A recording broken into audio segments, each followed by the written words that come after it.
আমরা স্পষ্টভাবে বলতে চাই, আপনারা ঢাকার ৮ আসনেও আপনারা গত ১ মাস ধরে আপনারা আপ্রাণ চেষ্টা করছেন কিভাবে আপনারা বিএনপির সাথে ঝগড়া বিবাদ তৈরি করা যায়। ঢাকা ৮ আসনে একজন প্রার্থী হয়েছে না, ওনার নাম কি? নাসিরউদ্দিন পাটোয়ারি।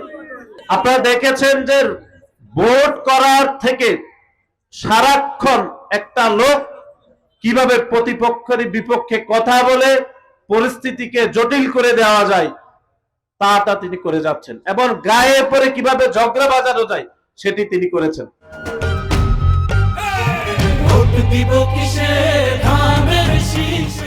এবং হাবিবুল্লাহ বাহার কলেজে উনি আমন্ত্রিত ছিলেন না, সেখানে তিনি গিয়েছেন। যাওয়ার পরে এখানে একটি অনাকাঙ্ক্ষিত পরিস্থিতি তৈরি হয়েছে। ওনাকে শিক্ষার্থীরা ডিম মেরেছেন এবং কেউ কেউ বলছেন ওনাদের দলের লোকেরাই ওনাকে ডিম মেরেছেন।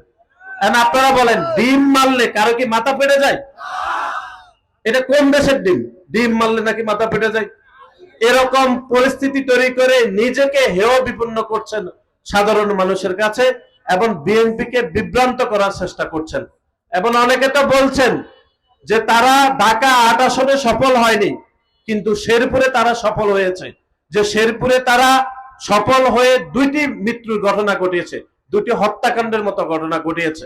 এবং আপনারা দেখেছেন শেরপুরের হত্যাকাণ্ডের পরে ঢাকা বিশ্ববিদ্যালয় তথাকথিত শিবির নিয়ন্ত্রিত ডাকসুর নেতারা অট্টহাসিতে পেটেছেন যে তাদের পরিকল্পনা বাস্তবায়ন হয়েছে, যে তারা হত্যাকাণ্ড ঘটাইতে পেরেছে। সুতরাং আমরা মনে করে বাংলাদেশ জাতীয়তাবাদী দল এবং আমাদের চেয়ারম্যান জনাব তারেক রহমান কোন বিভাজনের রাজনীতি, কোন ষড়যন্ত্রের রাজনীতি আমরা বিশ্বাস করি না। আমরা অত্যন্ত ইতিবাচক রাজনীতি করছি এবং কেউ যদি ষড়যন্ত্র করতেও চাই, আমরা মনে করে আমরা তাদের পাদে পা দেব না।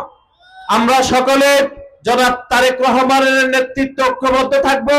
আমরা এই আসনে আলহাজ শাহজাহান ভাইয়ের নেতৃত্বে ঐক্যবদ্ধ থাকব এবং আগামী ১২ তারিখ আপনারা সকাল সকাল গিয়ে নামাজ পড়ে আলহাজ শাহজাহান ভাইয়ের পক্ষে আপনারা ভোট দিয়ে বিপুল ব্যবধান ওনাকে জয়যুক্ত করবেন।